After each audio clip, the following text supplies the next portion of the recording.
One of the more surprising conversations last year in the golf industry was about leggings and hoodies on the golf course. Never thought we'd talk about that. When it comes to fashion, does pop culture have a place in golf? We're going to unpack that and more. This is the Business of Golf.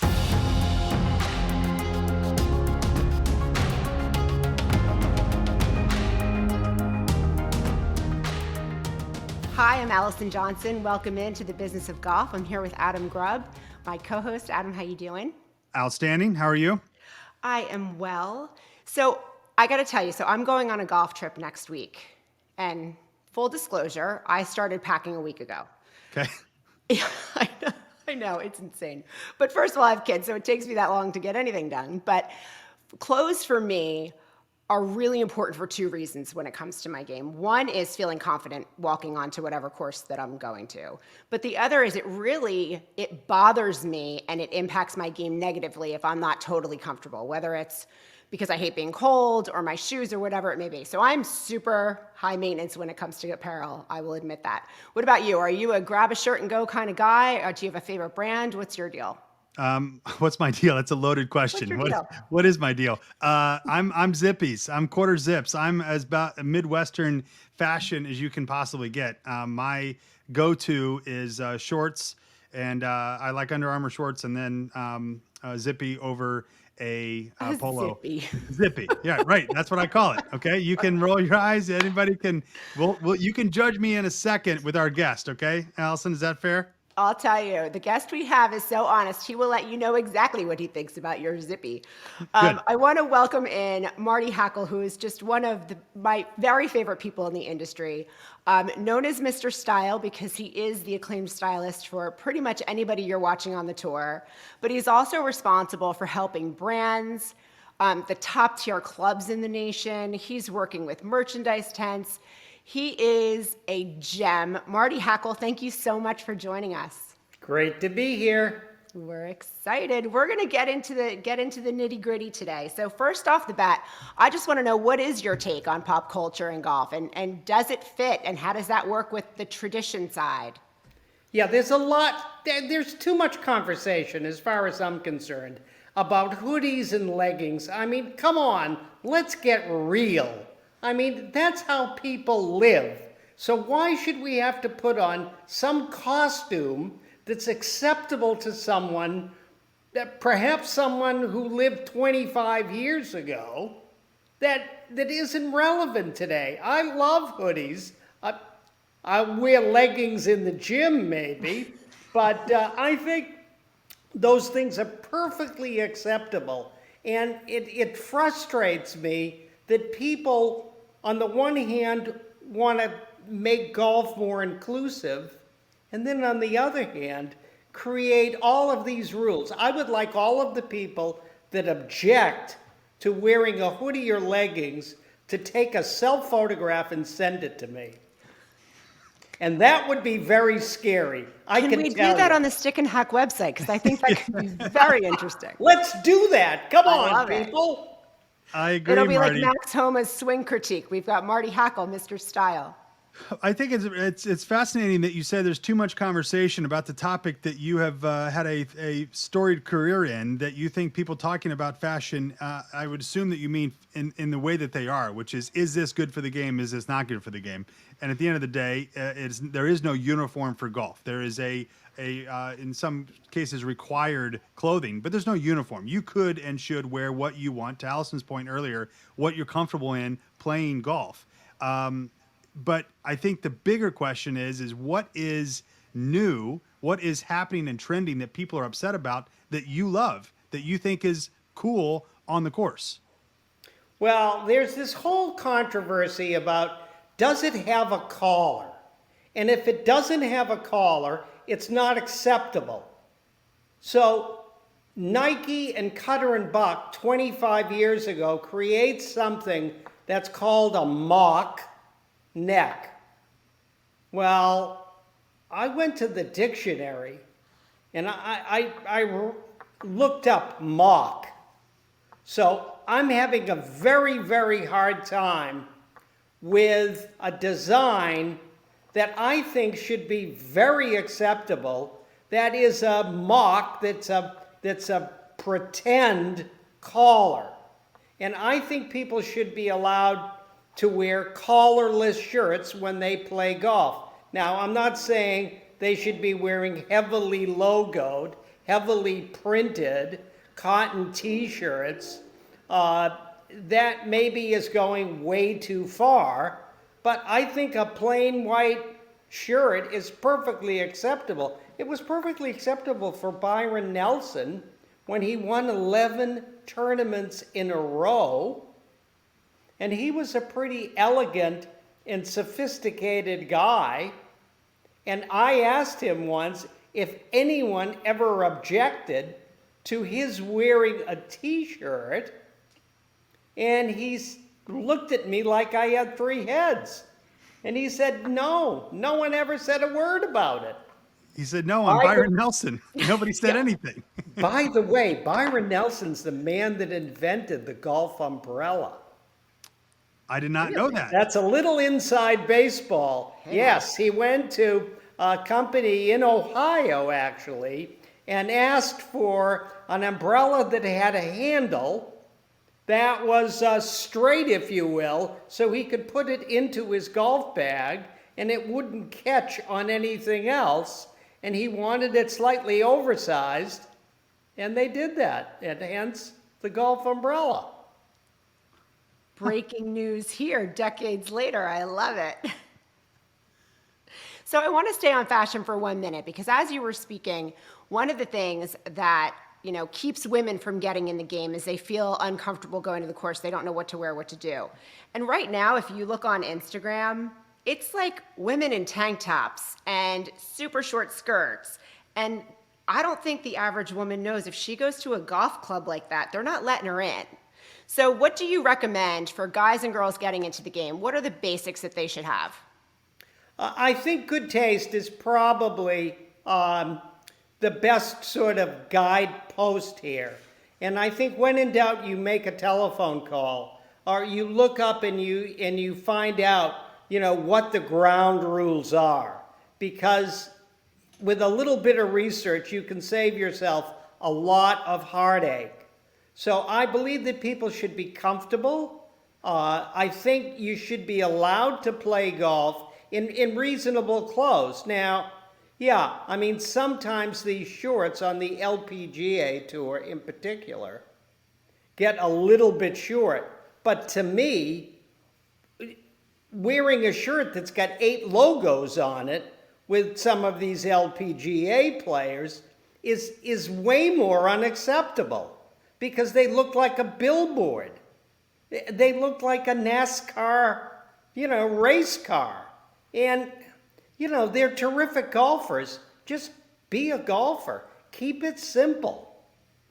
Marty, the main question that I have is very simple. What is your job?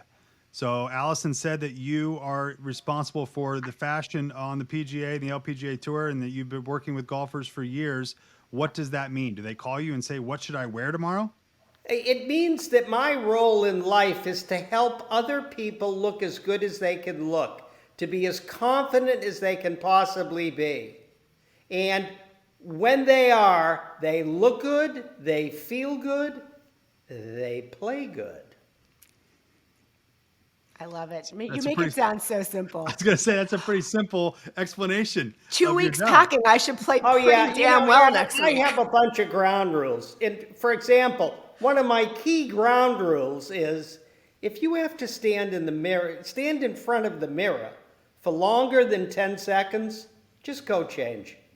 Yeah. He gave me that tip last year because I actually texted him and was like, quick question, can I wear leggings to this thing? What do you think? And that's exactly what you said. And I have to say, I was going to do it, and then I went and played. It was a club in Connecticut, and she told me they wouldn't have let me play there with them. So you're right. The follow-up phone call is super important. But is that part of the problem? Is that part of the problem, though? I mean, they're leggings. I mean, what's the problem? I think my wife wears leggings, and there are certain courses that, I mean, should it be a big deal? I mean, honest to God. I mean, is this really what the world's come to, where that's the biggest issue in golf is can a woman wear leggings to a golf course or not? Well, I don't think it's the biggest issue, Adam, but I think it is clearly an issue. And it's very hard to legislate morality.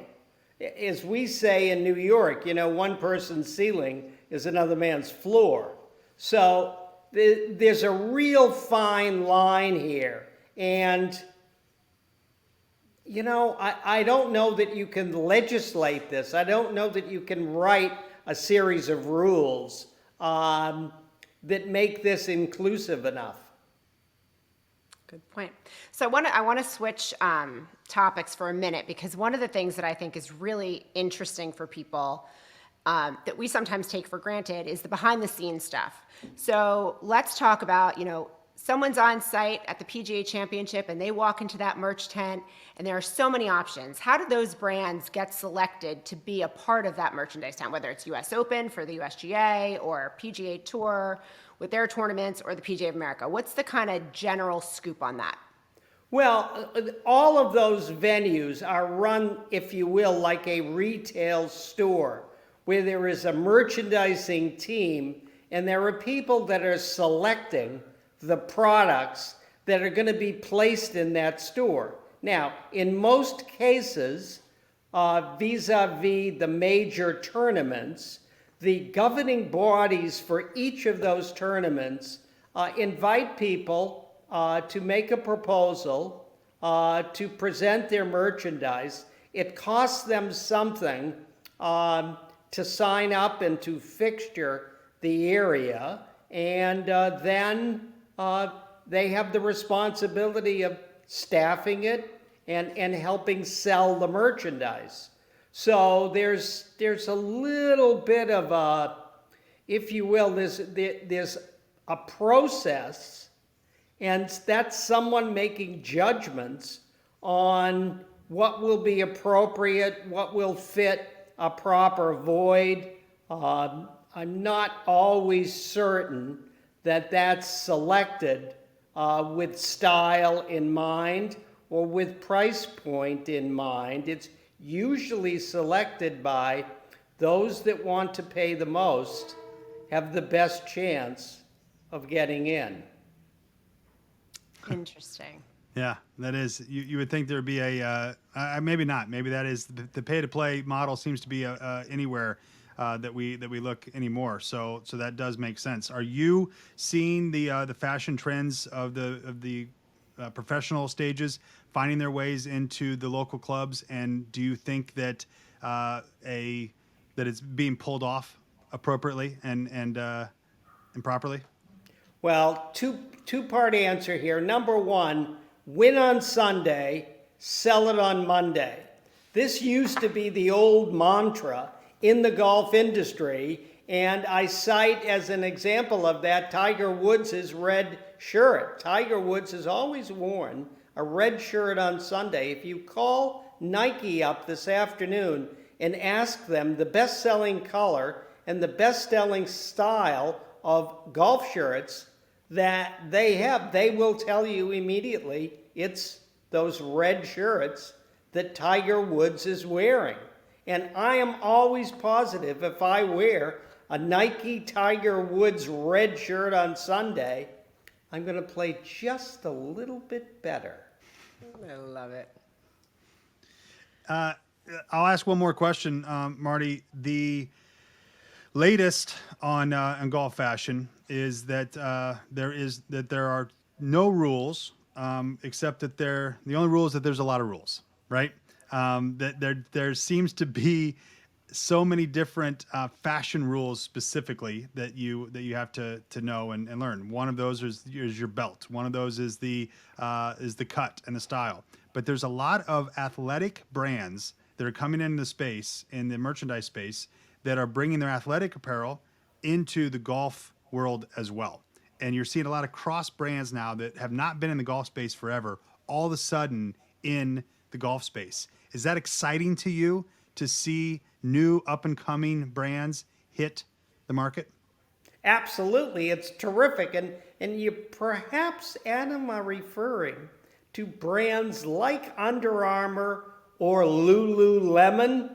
Perfect example. Lululemon is now available at a lot of golf clubs. And if you turn on the television on Sunday, you will see various tour players wearing Lululemon. And I think it's great because it's functional apparel. It's apparel that's technical enough that it allows you to perform to your best ability. I'm always amazed when people tell me that if they wear a slightly larger shirt, that will allow them to swing their clubs more freely. And I always say, well, let's look at the Olympics. Do you think those sprinters wear baggy pants because it allows their legs to go faster? I don't think so. And then people say, well, what about the NBA? And I say to them, well, let me tell you something. I've been in an NBA locker room, and underneath those very baggy pants, they have very snug athletic bottoms. So, go change. Marty, I was surprised you didn't say something. You didn't jump on the whole belt thing because you feel very passionately about the belt issue. Oh, well, yeah. I mean, I have some basic rules, with all due deference to your mother. I'm not sure that it's necessary to match your belt to your shoes. And then there's a rule of 36. If you're ever going to wear a white belt and you're over 36 years old, if your waist is over 36 inches, don't go there. Because you know what a white belt is going to do? It's going to call attention to your waist. And if your waist is over 36, unless you're about 7'2", you're going to have issues. So if you're not helping kids cross the street, if you're not leading a marching band, stop.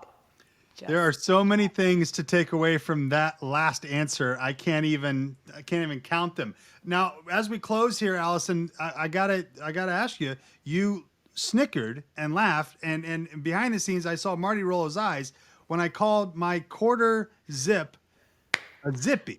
A zippy. Now, it's like a sippy cup. I don't know. I've never heard it before. I need to understand: is the quarter zip still cool? And not that I care about being cool, but is it still a viable fashion option on a day-to-day basis? Not just golf, Marty. Honestly, every single day of my life. Adam, I'm going to give you some advice now. And this is very important, so find a pencil and write this down. Got it. We have you on tape. This is living forever. What you wear, it's how you wear it. And that's the bottom line at the end of the day. What you're wearing right now looks perfectly acceptable to me. Thank you. You're just not allowed to call it a zippy. Yeah, I mean, well, maybe that's in Indiana. Right. Maybe they call them zippies. We do. In Rhode Island, you can't wear white pants after Labor Day unless you're delivering milk. And Marty, I don't know if you know this or not, but that job has gone away. There's not a lot of people still delivering milk to this day. So and no I white live in pants. Indiana, and I can say that. Oh, maybe in your neighborhood. Oh man, Allison, what a great guest! You were right. He is a real treat, and this has been eye-opening, but fun. I still can't believe that there. I mean, I guess I can. There's a lot of jobs in golf, and we talked about this on one of the other episodes. That there are a lot of jobs in golf. One of which is Marty's. Really cool stuff. Hey, well, Adam, and definitely everybody should follow him on Instagram because he's always got great feedback on what people are wearing and what they should be wearing. Adam, one more piece of advice. Make sure you turn that light on when you're getting dressed. Marty, come on now. Look, you've been hitting me with a lot of advice. Not much going Allison's way. That's a problem. All right, Packer. that's fair. I got the That's clothes fair. covered. You Thank you look so much, marvelous. Marty. Thanks, darling. So, Adam, one of the things that I think is really interesting is typically the fashion world takes, it's real life stuff that then impacts other areas. And I was speaking recently with Alex Holderness of Holderness and Bourne, and one of the things that he mentioned to me was because people have been working from home now for a year, they're seeing golf wear as everyday wear, which is a Yeah. real shift in the golf world now impacting the rest of fashion. So it'll be Yeah. interesting to see how this continues.